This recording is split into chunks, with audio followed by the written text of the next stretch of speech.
कूच करेंगे राजधानी की तरफ, इस राजस्थान की राजधानी को घेरेंगे। अब कोई हम भजनलाल से सेटिंग करेंगे चलने वाले नहीं है। हम कोई शेखावटी को कांग्रेस के नेता नहीं है जो रात को जाके मिले दिन में बड़बड़ भों भों करे। जो मूर्खों का सबसे बड़ा राजा होता मूर्खाधिराज। आज राष्ट्रीय लोकतांत्रिक पार्टी की तरफ से साधु संतों के सानिध्य में मैं भजनलाल जी को उपाधि देता हूं कि जितने भी मूर्ख हैं उनके वो राजा है और वो मूर्खाधिराज है। 2-3 जोरदार जय जय जयकारे लगाएं आप। बोले दादू दयाल जी महाराज की,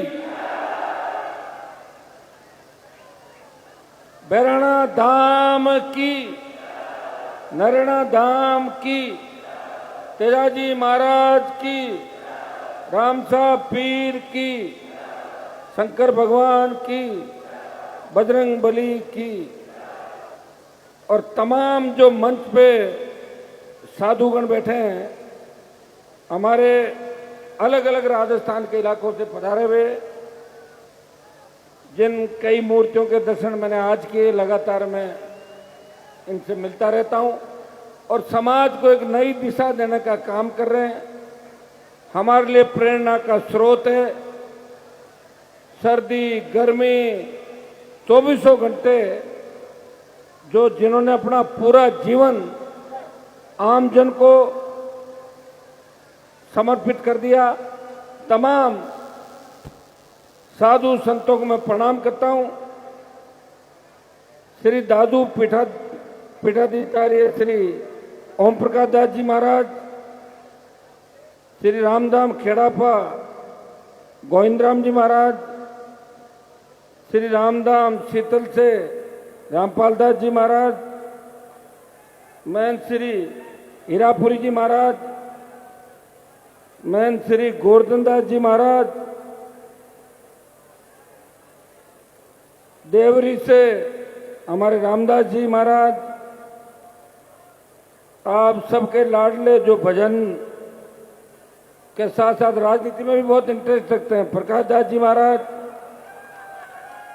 यहाँ बैराणा के अंदर लगातार आप देख रहे हो लंबे समय से संघर्ष कर रहे लोकप्रिय रामरतन जी महाराज और तमाम संतगण सारे हमारे नागौर से भी सब पधारे आप लोग, तमाम राजस्थान से जितने भी संतगण पधारे, सम्मानित संतगण, किसी का नाम छूट गया तो मैं वापस दोबारा ले लूंगा, आप लिखवा दो इसके अंदर। तमाम संतगण आ गए, सारे संतगण, सबको प्रणाम करता हूं। राष्ट्रीय लोकतांत्रिक पार्टी के हमारे पूर्व मंत्री बड़े भाई दिलीप चौधरी जी, खींवसर के पूर्व विधायक नारायण बेनीवाल, मेड़ता की पूर्व विधायक इंदिरा बावरी जी, बावड़ी के प्रधान राजूराम जी खोजा, हमारे राष्ट्रीय लोकतांत्रिक पार्टी का पूरा परिवार, आरएलपी का पूरा राष्ट्रीय लोकतांत्रिक पार्टी का परिवार,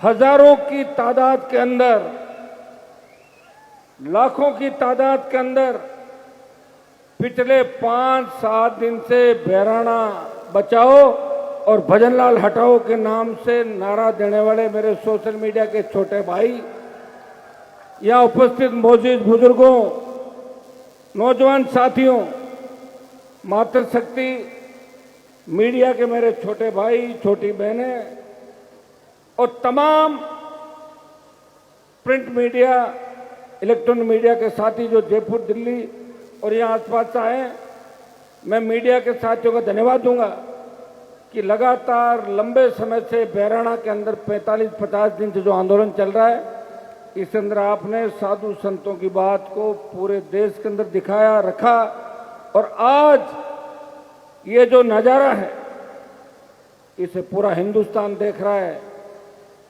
कि भारतीय जनता पार्टी जो गाय और साधु संतों के साथ नारा देके, जिन साधु संतों ने तपती धूप, ठंड और भूखे प्यासे लंबे समय तक सेवा करके और राजस्थान में बीजेपी को स्थापित किया और मोदी की सरकार जिन्होंने बनाई, आज वो साधु संत गौ माता को राष्ट्रमाता का दर्जा नहीं दिला पा रहा है।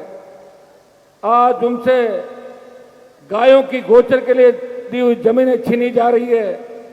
और तो और भैराना धाम का इतिहास नरेना के बारे में तो मैं काफी जानता था और ये भी पता था कि नरेना के पास भैराना धाम है। लेकिन भाइयों, जब मैं आया था और आने के बाद जब भैराना धाम में ऊपर गया, दर्शन किए, निश्चित रूप से राजस्थान के अंदर आने वाले समय के अंदर धार्मिक आस्था के साथ बड़े पर्यटन का केंद्र कोई बन सकता है, वो भैराना धाम बड़े पर्यटक का केंद्र बन सकता है। और भैराना को बचाने के लिए राष्ट्रीय लोकतांत्रिक पार्टी तमाम राजस्थान के जवानों की, किसानों की फौज और दादूपंथी हमारे जितने भी भाई है, दादू दयाल जी को मानने वाले उनके भक्तों के साथ साथ तमाम राजस्थान की 36 कौम इस भैराना धाम के अंदर साधु संतों ने जो आंदोलन किया है, इस गौ माता की जो जमीन थी, किस तरह कोडियों के भाव, प्रदेश के उप मुख्यमंत्री और उसके 3-4 साथियों की जमीन की कीमतें बढ़ाने के लिए जमीन आवंटित कर दी, फर्जी तरीके से आवंटित कर दी। मैं सरकार को चेतावनी देना चाहता हूं, जल्दी से इस आवंटन को निरस्त करें, नहीं तो ऐसा नहीं हो भजनलाल जी कि भैराना के चक्कर में आपकी छुट्टी तो होने वाली है, आज रात को सुबह छुट्टी हो जाए, इस बात का ध्यान रखना। आज हम यहां भाषण देने नहीं आए, ऐसा नहीं भाषण दिया, जीवन दिए, चल दिए। आज भजनलाल जी आपको सोने देंगे आराम से, आपकी पूरी सरकार को और राजस्थान की पूरी पुलिस को। अभी हम आह्वान कर रहे हैं, जब भाषण समाप्त हो जाएंगे, महाराज से परमिशन लेके कूच करेंगे राजधानी की तरफ, इस राजस्थान की राजधानी को घेरेंगे और लोकतांत्रिक तरीके से मैं तमाम राजस्थान के मेरे भाइयों से आह्वान करता हूं, जब हम कूच के लिए निकले अपने अपने गांव से, पूरे राजस्थान के अंदर जिनके नजदीकी हाईवे सड़क जहां भी पड़ती है, वो अपने अपने गांव से उस तरफ कूच करें। ये भजन, जब घी सीधी उंगली से नहीं निकलता है तो उंगली टेढ़ी करनी पड़ती है। और भजनलाल को तो वो उपाधि आप दे दो जो मूर्खों का सबसे बड़ा राजा होता, मूर्खाधिराज।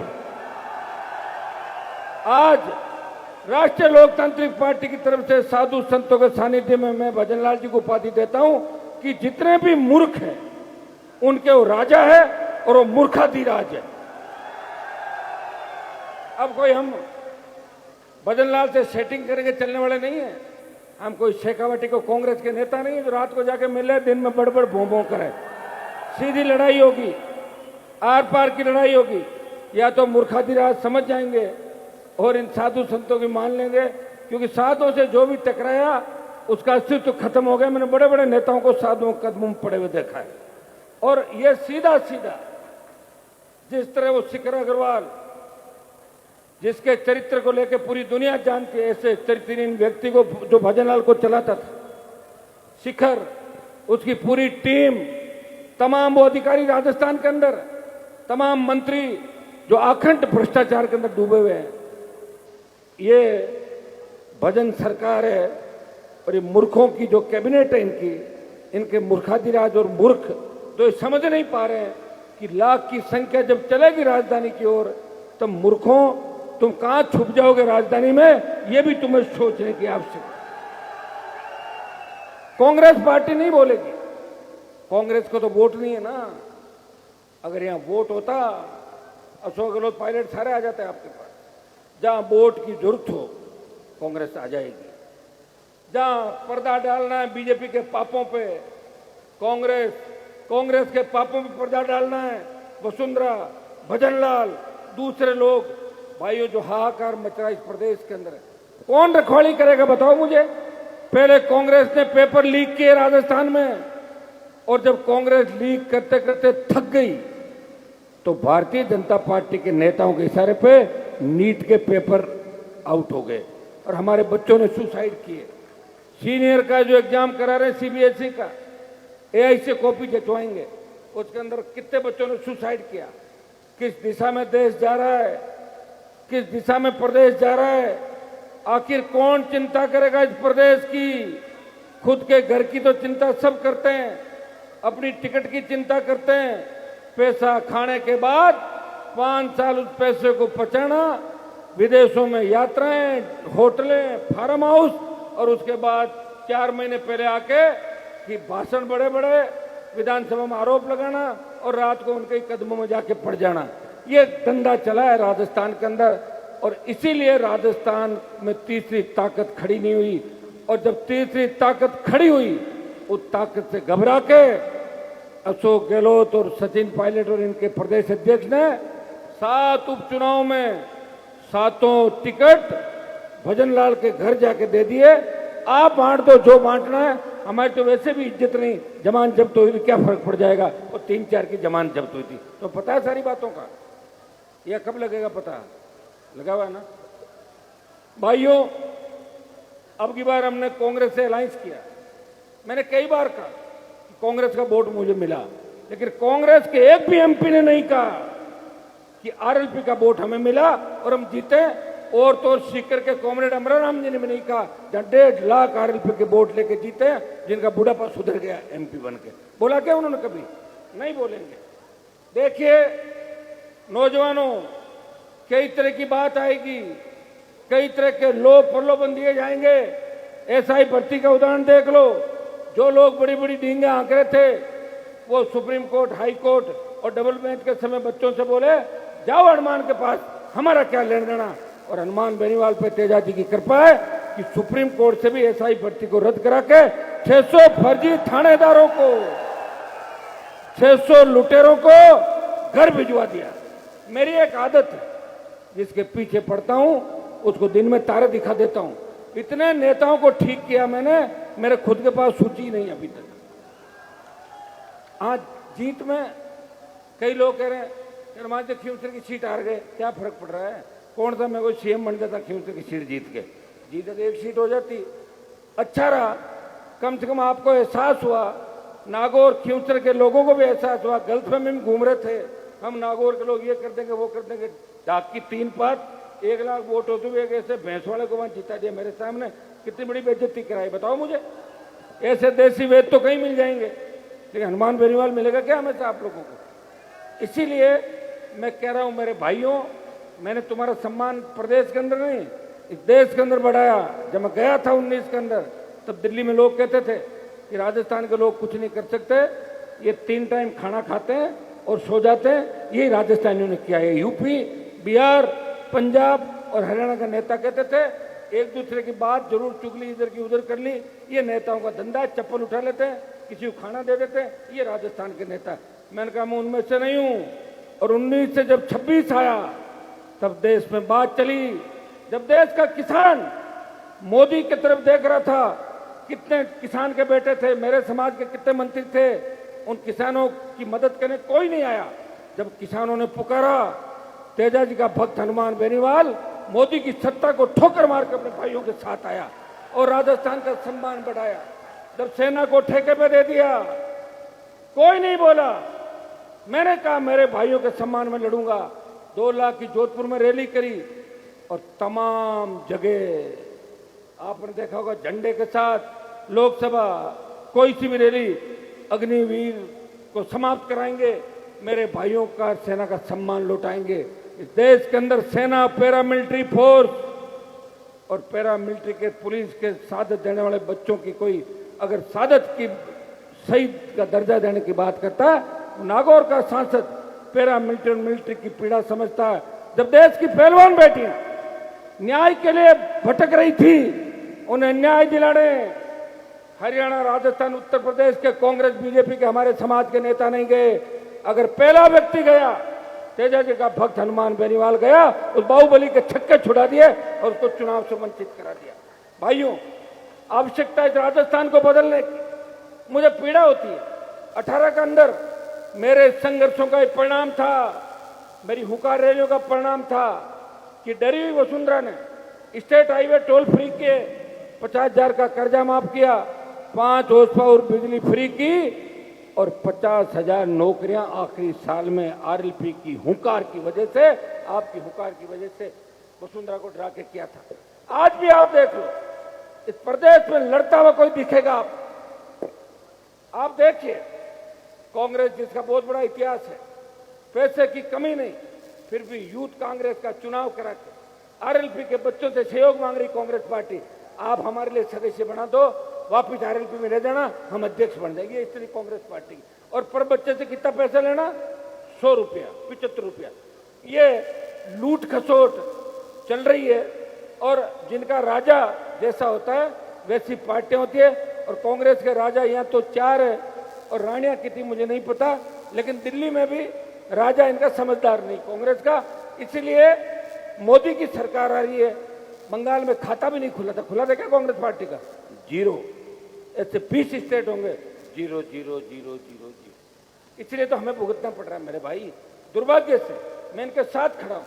ये बेचारे जब तकलीफ है तो कांग्रेस के लोग मुझे पुकारते हैं, हनुमान जी आप हमारी मदद करो, हमने आपकी खिलाफत की राजस्थान में, लेकिन मोदी के खिलाफ आप भी हो, हम भी हैं, एक साथ बैठते हैं विपक्ष से, ले जाओ मुझे कहां ले जाना है, तैयार हूं मोदी के खिलाफ। ऐसी हिम्मत अगर किसी के अंदर है तो आपके सांसद के अंदर हिम्मत है, जो एक बार आगे बढ़ जाता है उसके कदम पीछे नहीं हटते, सामने तोप हो तलवार। वसुंधरा राजे का आतंक अगर राजस्थान में खत्म किया, उसकी गिग्गी बांधी थी वसुंधरा की, वो नागौर के सांसद ने वसुंधरा का जुल्म और आतंक राजस्थान में खत्म किया। लेकिन मुझे क्या पता कि वसुंधरा का आतंक खत्म करने के बाद ये भजनलाल पैदा होगा, मैं कभी ये काम नहीं करता। दिन भर रोटी समोसे खाने के अलावा कोई काम नहीं इनका, और कुछ भी नहीं जानते, सुनो कुछ भी पता नहीं। कल कोई कह रहे थे बीकानेर के अंदर मीटिंग थी तो सारे अधिकारियों को फोन बाहर रखा दिए, तो कैसा बाहर क्यों रखा रहे हो कि गलती से अगर मेरे से कोई गलत बात निकल जाए ना तो रिकॉर्डिंग करके तुम 22 मिनट सबके फोन बाहर जमा करा रहे। उसको पता ही नहीं, जिंदा मोदी को श्रद्धांजलि दे दी, सच सच अकाल, बार बार अकाल पड़े, ये पनौती है राजस्थान का, ये जहां भी जाएगा बर्बादी करेगा। अब तो पीछा छोड़ो भजनलाल जी, पूर्व मुख्यमंत्री बन गए, कहीं और जगह पकड़ो, लंबे समय तक नहीं रहोगे, साधु संतों का शराब मत लो, नहीं तो और बीमारियां लग जाएगी, 2-3 पहले से ऑलरेडी लग रखी है आपके, ठीक है। तो इनके सम्मान में अपनी ये जो पुलिस तैनात की है ना, ये तो जब मैं कूच करूंगा तो आगे आगे हो जाएगी आपकी राजस्थान की पुलिस, ठीक है ना।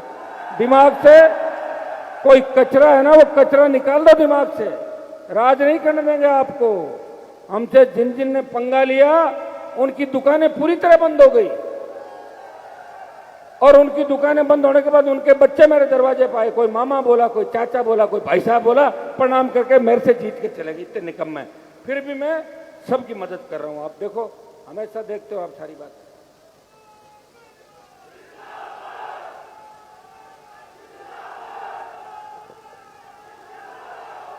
आज बंगाल के अंदर मैं बंगाल के मुख्यमंत्री का बयान पढ़ रहा था, वो बोला कि 14 साल बाद गाय की कुर्बानी दे दो। पढ़ा आपने, स्टेटमेंट पढ़ा था? हाँ, तो इससे बड़ा दुर्भाग्य क्या होगा? वो ये भी कह सकते हैं कि संतों को मार दो, किसानों को मार दो। मोदी जी को कौन रोक रहा है? कि सामने तो राहुल गांधी है, वहां तो माहौल बनेगा, 99 सीट पर ही राजी है। मैंने कांग्रेस के लोगों का इतने खुश क्यों रहते हो? बोले हमारी 99 में आ गई। अरे 99 में तो आ गई, तो 272 कब आएगी? बोले 20-30-40 साल बाद आएगी। तब तो रहेंगे नहीं, किस आएगी 30-40 साल बाद? बताओ। जिस पार्टी के अंदर कोई विजन नहीं, जिस पार्टी के नेता को पता नहीं, जिस पार्टी का नेता ये कहता है कि मुझे समझो, मैं 29-33 की लड़ाई नहीं लड़ रहा हूं, मैं 47 प्रदेश को, 47 में जिंदा रहोगे, करोगे ना, उम्र कितनी होगी खुद की, इससे बढ़िया तो शादी करो, बच्चे हो जाए बड़े, बुढ़ापे में बच्चे भी ढंग के नहीं होंगे, मैं बता रहा हूं आपको, दिक्कत हो जाएगी आपके, ठीक है ना भाइयों। आज जो बैरागढ़ से हुंकार हम लोगों ने भरी है, उसके बाद अगली हुंकार रामगढ़ बांध को ठीक करने की होगी। खेजड़ी बचाने के लिए विष्णोई समाज, जो हमारा ही समाज, हमारा ही भाई है, जिनका डीएनए का रिश्ता विष्णोई जाटों से बने थे 99%, उन्होंने खेजड़ी बचाने का आंदोलन किया। लोकसभा में मैंने 15 लोगों के हाथ में खेजड़ी का पकड़ाया, मैंने कहा आप धरना दो, तो कई लोग तो खेजड़ी के बारे में जानते ही नहीं। मैंने कश्मीर के सांसद को पकड़ा दिया, वो कह रहे खेजड़ी है खिचड़ी है। मैंने कहा खिचड़ी नहीं खेजड़ी है महाराज। तो बोले लाओ पकड़ा तो मैं आपके साथ खड़ा हो जाता हूँ। फिर भी हम खेजड़ी के लिए लड़ रहे हैं। सरकार ने क्या किया, एक मंत्री को भेजा, वो दलाल जाके क्या बात करके आया, ऐसी की तैसी कर दी। विधानसभा के अंदर बात भी नहीं चली कि खेजड़ी के लिए कोई कानून लाया जाएगा। कांग्रेस मौन, रोम जल रहा था, नीरव बांसुरी बजा रहा था। मोदी जी को कोई मतलब नहीं। अभी मोदी जी की इटली यात्रा देखी होगी आपने, मेलोडी चॉकलेट खिला रहे थे भाइयों, और लोगों को कह रहे हैं यात्रा मत करो भाई बहनों, बाहर मत जाओ। तो कहां जाएंगे? खुद तो खाए बैंगन और बाबा जी, और लोगों को बोले बैंगन मत खाओ पेट दुखेगा। तो कितनी गलत बात। और डीजल पेट्रोल कितने पैसे दे रहे हो आप लोग? 100 रुपए। सुनिए मेरी बात, 2014 के अंदर जब वो सम्मिलित खिचड़ी सरकार थी यूपीए की, तब तेल के भाव थे 60, 62, 65, 55। तब अंतर्राष्ट्रीय बाजार में क्रूड ऑयल की कीमतें कम थी और अब ज्यादा थी, और अब उससे कम है क्रूड ऑयल। उसके बाद भी तेल कितना है? 110, 112, 115। टोल टैक्स प्रदान माफ नहीं होगा, पेट्रोल डीजल के पैसे भी देने पड़ेंगे, और डीटी ऑफिस में रजिस्ट्रेशन का पैसा भी देना पड़ेगा। और ये और कहते हैं कि ढाबे पे खाना खाओगे तो ढाबे का और 5 स्टार का टोल तो देना ही पड़ेगा अगर अच्छी सड़कों पे चलोगे। और जब हमारे पैसे से ही सारी सड़कें बना रहे हो तो सरकार क्या कर रही है वो तो बता दो आप। देश में धन्ना सेठों का 25 से 30 लाख करोड़ का कर्जा माफ किया कांग्रेस बीजेपी ने, लेकिन राजस्थान के किसान का 30,000 करोड़ का कर्जा, 30 लाख 34 लाख करोड़ का कर्जा पूरे देश के किसान का है। सरकार चाहे तो एक दिन के अंदर 1 मिनट में देश के किसान का कर्जा माफ कर सकते हैं। जिस तरह चौधरी देवीलाल जी ने 10,000 का कर्जा 1990 के दशक के अंदर मूल कर्जा माफ किया था, जिस तरह चौधरी चरण सिंह जी ने तमाम किसान जातियों को साथ लेकर आर्थिक स्थिति उनकी कैसी मजबूत हो ये बात कही थी। दुर्भाग्य से देश की सरकार में हमारा कोई ढंग का मंत्री नहीं। अगर एक आध मंत्री कोई है तो उनके पास बेचारों के पास डिपार्टमेंट नहीं, फाइल नहीं आती, कोई नहीं पूछता, सुबह शाम घूमते रहते हैं और ज्यादा से ज्यादा लोगों को चाय नाश्ता करा दो, इसके अलावा सामान उनके पास नहीं। लोकसभा अध्यक्ष रहे, जो समाज इस दो देश में 100 से ज्यादा लोकसभा सीटों को प्रभावित करता है, तो सबसे ज्यादा ताकत और मजबूत है। अगर उस समाज की स्थिति ऐसी है तो बाकी लोगों की कैसी होगी ये अंदाज आप लगा लो। ये भारतीय जनता पार्टी के लोग SC, ST, OBC के खिलाफ है, ये साधु संतों के भी खिलाफ है। इनको पता है कि साधु संत अपने आप हमारे साथ जाएंगे, कहां जाएंगे, इनके जगह नहीं है। ये तो इनके लोग बोलते हैं। शेखर अग्रवाल ने जिस तरह बकवास करी कि तुम्हारी जमीन है क्या, तुम्हारे उसकी जमीन है क्या, और जिस तरह एक आपके संत आए थे वो लंबे बालों वाले, क्या नाम उनका, जयपुर वाले, क्या गुलकंदचारी क्या, तो वो आए थे और उन्होंने क्या बोला था, ऐसे तेवर जैसे परमानेंट जीतेगा। अरे भैया मैं 6 बार जीत गया, 4 बार MLA, 2 बार MP, ये 1 बार नारायण बन गया, 7 पिताजी में 9-10 बार बन गए। हमारे अंदर तो घमंड नहीं है। और मैं धन्यवाद दूंगा आप सबका कि आज मुझे बड़ी चिंता थी कि गलत समय रैली का आह्वान किया, डोम छोटे लगे, टेंट की व्यवस्था डोम की 3 गुना होनी चाहिए थी। मैंने इंद्र भगवान को कहा कि मौसम ठीक करो, थोड़ा तो ठीक हुआ लेकिन ज्यादा नहीं हुआ। पता नहीं कौन सी अग्नि परीक्षा हमारी लेना चाहते हैं, लेकिन इस गर्मी को भी, अगर गर्मी को भी भगाया तो राजस्थान के जवानों ने संतों के आशीर्वाद से इस गर्मी को भी भगा दिया। अब बताइए इस लू के अंदर कोई बाहर निकल सकता है? किस तरह आप इस बैराना धाम को बचाने के लिए निकले। भाइयों, बैराना के अंदर आपकी जीत हो जाएगी। उसके बाद आप देखना कि धीरे धीरे साधु संतों के आशीर्वाद और सानिध्य से राजस्थान में गंदगी को साफ करेंगे। जुलाई अगस्त का महीना आ रहा है, उसके बाद गोवध अगर ये बंद करना चाहते हैं ये लोग तय कर लेंगे। हम पूरी कोशिश करेंगे कि गोवध बंद किया जाए देश और प्रदेश के। गाय को राष्ट्रमाता का दर्जा मिले। और मैं तो ये भी कहूंगा कि ऊंट की प्रजाति जो हमारी है, धीरे धीरे ऊंट विलुप्त हो रहा है। एक व्यक्ति अगर ऊंट पालेगा, कितना खर्चा उसका होता है, कितना ऊंट वो खाएगा, बदले में क्या कर सकता हो। तो सरकार को यह करना चाहिए कि हमारी गाय को बचाने के लिए, नागौरी बछड़ा जो विश्व प्रसिद्ध था उसको बचाने के लिए, ऊंट को बचाने के लिए, ऊंट के लिए 2 लाख, गाय के लिए 1 लाख रुपए देने की, जो गाय पालेगा उसको 1 लाख सरकार देगी। अपने आप लोग गाय पाल लेंगे। गौशालाओं के अंदर अनुदान के नाम पर जिस तरह धांधलियां हो रही है, हमारे साधु संत भजनलाल से मिलने गए थे गौशालाओं के साधु संत, तो भजनलाल ने कहा कि आप तो गौशालाओं में चंदा करते हो। फिर जब ऊपर से डांट पटकोई साधुओं ने दिल्ली से, तो बोला मैं माफी मांग लूंगा, मेरी आदत है, मैं दिन में 3 बार माफी मांगता हूं, लोग 1 बार कह देता हूं और फिर मैं बदल जाता हूं। भाई अब ये तुम्हें ऐसे ही भुगतना पड़ेगा। मुझे तो शर्म आती है कि मैं कहां राजस्थान के अंदर हूं, जहां भजनलाल जैसे मुख्यमंत्री हो और कांग्रेस पार्टी और भजनलाल साथ में ठाके लगा के हाथ मिला रहे हैं। हा हा हा, हमने ठीक कर दिया राजस्थान। आज का आंदोलन एक नया इतिहास लिखेगा। या तो रोज रोज हम आंदोलन नहीं करेंगे और या फिर आह्वान करेंगे, उससे पहले सरकार के घुटने टिक जाएंगे। आ रहे हैं आरएलपी वाले, टेक दो, तैयार हो जाओ। अभी थोड़ी देर बाद हम कूच करेंगे राजधानी की ओर। रुकिए, हमारे साथ साथ हमारे साथ साथ हमारे साधु संत भी चलेंगे और साधु संतों की सुरक्षा चारों तरफ आरएलपी के नौजवान करेंगे। ठीक है, यहां से हम चलेंगे हाईवे की तरफ गाड़ियों से, और उसके बाद आगे का पैदल मार्च कैसे होता है, कहां पड़ाव होगा, सब ठीक होगा या नहीं होगा तो आगे ही देखा जाएगा। लेकिन आपको मैं इतना ही कहता हूं कि जो हम निर्णय लें, जो साधु संत निर्णय लें, आंदोलन इनका है, अपने इनके सहयोगी हैं। अपने को राजनीतिक रोटी नहीं सेकनी बहराना से।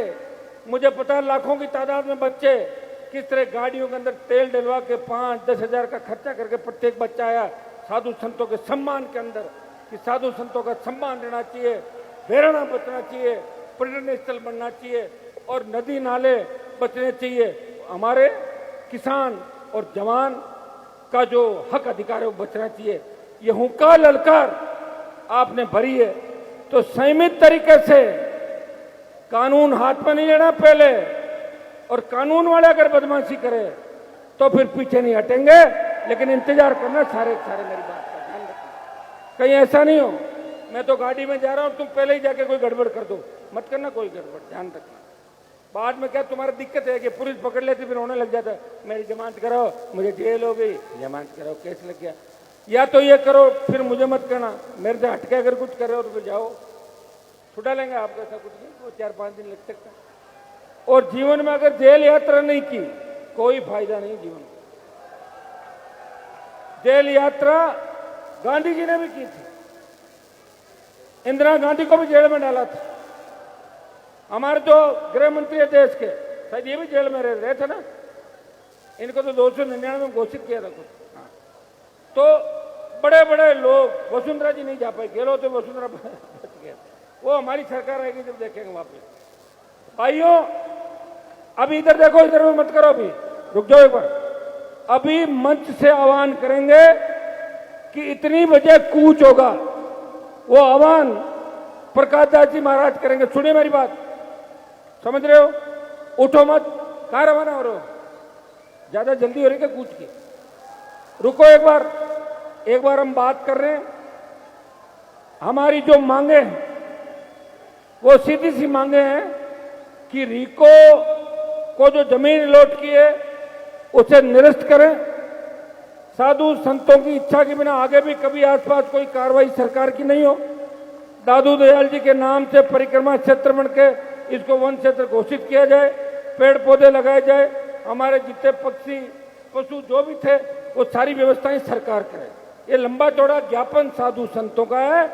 ये आशीर्वाद स्वरूप अगर मूर्खाधिराज की सरकार मानती है ठीक है, नहीं तो फिर भाई अब की बार आज अपने ऐसे नहीं कि यूं चल के यूं चल दिए। कमजोर दिल वाले हैं वो निकल जाना अंदर एक अंदर, और जो मजबूत हैं वही मेरे साथ चलना, ठीक है ना। बस कमजोर वाले और जिनके लगातार दवाई गोली चल रही है वो जैसे ही अंधेरा हो अपने अपने गाड़ी में सरक जाना। मैं बता रहा हूं आपको, क्योंकि कूच में कुछ भी हो सकता है। आज तक हुआ नहीं, वैसे सरकार की हिम्मत नहीं, लेकिन मूर्खाधिराज का कोई भरोसा नहीं। मूर्ख अपने ही लोगों पे, ये फौजमार कप्तान है भजनलाल, अशोक गहलोत, ऐसे लोग अपनी फौज को खाते हैं, समझ गए। तो इन फौजमारों का कोई भरोसा नहीं। इसलिए भाइयों तैयारी करो, जब यहां से आह्वान हो जाए अपने अपने साथों में बैठेंगे, हमारी गाड़ियां आगे चलेगी, हम तय करेंगे कि अगला कदम क्या होगा। अगर कोई हमें रोकेगा बात करेंगे, आराम से मानेगा ठीक है, नहीं तो फिर अगला कदम होगा। तो यहां से गाड़ियों में सारे लोग राजधानी की ओर चलेंगे। 1 घंटे का समय हम सरकार को दे रहे हैं। 1 घंटा सरकार का, और 1 घंटे बाद साधु संत और राष्ट्रीय लोकतांत्रिक पार्टी के नौजवान इस भजनलाल सरकार को, इन मूर्खों की सरकार का इलाज भी कर देंगे और राजधानी में घुस जाएंगे। ये मैं आह्वान करता हूं। पहले मत घुसना, एक बार रुको, तुम्हारी जल्दबाजी बहुत होती है भाइयों। जिस तरह नौजवान किसान जो तकलीफ के दौर से गुजरा इस देश प्रदेश का, बेरोजगारी की ठोस समस्या के समाधान के ठोस निर्णय कैसे हो सरकार में, किस तरह किसान की कर्ज माफी, अच्छी स्कूल, अच्छे कॉलेज, अच्छे अस्पताल, सिंचाई के साधन, एमएसपी पे खरीद, नौजवानों को रोजगार, कंपनियों में 90% रोजगार, जमीन हमारी जा रही है, कभी भारतमाला के नाम से, कभी रेलवे लाइन के नाम से, कभी कंपनियों के नाम से, मुआवजा कुछ भी नहीं मिल रहा है। बाजार रेट से मुआवजा तय हो, ये हमारी प्रमुख मांगे हैं। और आज की जो हमारी प्रमुख मांगे, ये साधु संतों की जो मांगे, आज हम इतनी मांगों को रखेंगे। जो साधु संत चाहते हैं, आंदोलन इनका है और सहयोगी हम इनके सेवक हैं। इनके सेवक साधु संतों का सम्मान लौटाएंगे। 50 दिन से धूप में बैठे रहे और किस तरह इन्होंने संघर्ष किया। मुझे दुख होता है कि कांग्रेस और बीजेपी के लोग क्या साधु संतों के खिलाफ हो गए, इन्हें संभालने तक कोई नहीं आए। हाँ, आया होगा कोई आसाराम या उसका भाई, दूसरा कोई मौसाराम, बाकी संभालने कांग्रेस के बड़े नेताओं के ट्वीट भी मैंने नहीं देखे। छोटी छोटी बातों पे गहलोत फ्री है, ट्वीट करते रहते हैं, लेकिन साधु उनको याद नहीं आए, क्योंकि उनके मन के अंदर सिर्फ वोट बैंक रहता है। मैं साधुओं के भी लड़ रहा हूं और तमाम उन जातियों के लिए, तमाम उन धर्मों के लिए जहां भी अन्याय अत्याचार होगा। हनुमान बेनीवाल इस राजस्थान के प्रत्येक धर्म संप्रदाय, जिस तरह दादूजी महाराज ने सारे पंथों को एक किया था, समन्वय किया, हनुमान बेनीवाल राजस्थान के नौजवान को सत्ता में उसकी भागीदारी दिला के सिंहासन पर उसका जब तक कब्जा नहीं हो जाता, अपने भाइयों के लिए, छोटे भाई को लड़ता रहेगा, किसान का सम्मान बढ़ाएगा, कौम का सम्मान बढ़ाएगा और सबको साथ लेके चलेगा। बहुत बहुत आपको धन्यवाद। आगे पीछे मत होना, सारे सुन लेना, सिर्फ कमजोर दिल के लोग ही निकलेंगे, बाकी यहां रहेंगे। 1 घंटे बाद यहां से हम आह्वान करेंगे, हर आदमी सुने मेरी बात को। 1 घंटे बाद आह्वान होगा, राजधानी की तरफ कूच करेंगे। रुको, कूच का मतलब समझ गए? अपन बढ़ेंगे राजधानी की ओर। आगे राजस्थान की सरकार क्या कदम उठाती है वो आगे देखा जाएगा। जो निर्णय हमारा होगा वो सबको आपको मानोगे ना? ठीक है, बहुत बहुत आपको धन्यवाद।